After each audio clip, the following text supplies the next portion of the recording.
എങ്ങനെയുണ്ടായിരുന്നു ഗെയിം? എല്ലാവരും പറയുമായിരുന്നു ഇവിടെ വന്നിട്ട് തുമാരെ കോ പ്ലേയേഴ്സ് ഒക്കെ എൻ്റെ അടുത്ത് what do you feed him amazing you play very well no I play with power, lot of power, that's why.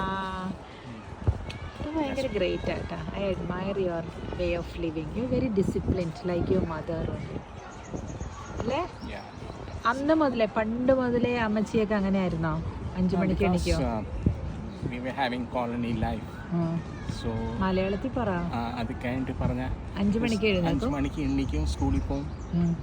അത് കഴിഞ്ഞിട്ട് അച്ഛനും അമ്മയും പറഞ്ഞ എണ്ണ തേച്ച് തരും ബോഡിയിൽ, പിന്നെ ചൂടുവെള്ളത്തിൽ കുളിപ്പിക്കും. എന്ന് രാവിലെയോ? 5 മണിക്കാ?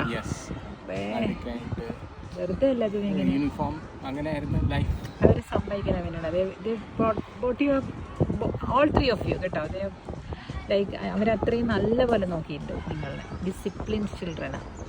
ഞങ്ങളൊന്നും അത്ര ഡിസിപ്ലിൻഡൊന്നുമല്ല. പക്ഷെ എൻ്റെ അമ്മ എനിക്കിങ്ങനെ ബുക്സ് വാങ്ങിച്ചു തന്നിട്ടേ എന്നെ അങ്ങനെ ആക്കിയിട്ടുണ്ട് അല്ലേ? പിന്നെ ഭക്തി, അമ്പലങ്ങളിൽ പോകും.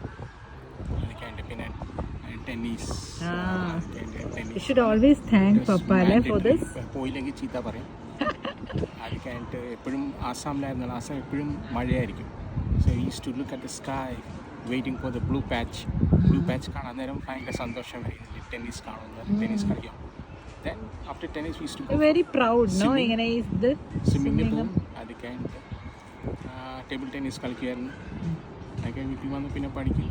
പിന്നെ ആ ലൈഫായിരുന്നു. So colony life.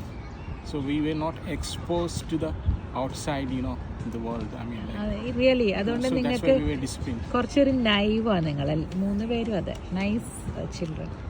ഓക്കെ, എന്താണെന്നറിയോ എനിക്കെന്താ പറയാനുള്ളതെന്ന് പറയട്ടെ എൻ്റെ ചൈൽഡ്ഹുഡിനെ പറ്റി. എൻ്റെ ചൈൽഡ്ഹുഡ് നമുക്ക് അറിയാമല്ലോ. കൂടുതലും ഞാൻ എൻ്റെ കാര്യങ്ങളെല്ലാം വല്യമ്മച്ചിയാണ് ഞാൻ എമുലേറ്റ് ചെയ്യണേ അല്ലേ ഏട്ടനാ? അച്ഛനമ്മേനേക്കാളും കൂടുതൽ ടൈം സ്പെൻഡ് ചെയ്തിരുന്നത് അച്ഛൻ്റെ അമ്മയുടെ കൂടെയാണ്. So I used to really observe her. അതുകൊണ്ടായിരിക്കാം ഭയങ്കര കൈൻഡ് ലേഡി ആയിരുന്നേ. അതുകൊണ്ടായിരിക്കും ഭയങ്കര കൈൻഡ്നെസ് ഉണ്ടല്ലേ? തോന്നിയിട്ടില്ലേ? കൂടുതലും കൈൻഡ്നെസ് അല്ലേ എൻ്റെ ക്യാരക്ടറിൽ നിൽക്കുന്നത് അല്ലയോ? Very kind. പിന്നെ ഡിസിപ്ലിനൊന്നുമല്ല, അത്ര ഡിസിപ്ലിനൊന്നുമില്ല. വിൻ്ററിനെ കണ്ടേ പിന്നെ എനിക്ക് നാണം വന്നിട്ടാണ് ഞാൻ ഡിസിപ്ലിൻ ആയത് ശരിക്കും കേട്ടോ. അമ്മച്ചിയെ പോലെ ഡിസിപ്ലിൻഡ് ആവണം, അതൊക്കെ എനിക്ക് ഭയങ്കര ഇഷ്ടമുള്ള കാര്യമാണ് അമ്മച്ചിയുടേത് കേട്ടോ. ഈവൻ പപ്പ യൂസ് ടു അല്ലേ നടന്നു തന്നെ. എനിക്ക് ഓർമ്മയുണ്ട് പണ്ട് അമ്പലത്തിൽ പോയിട്ട് അവിടെ കണ്ടിയൂരില്ലല്ലോ, മാവേലിക്കര അമ്പലത്തിൽ നിന്ന് കൃഷ്ണസ്വാമി ടെമ്പിൾ അല്ലേ? ആസാമിലെ ടെമ്പിൾസ് ഒന്നും ഉണ്ടായിരുന്നു.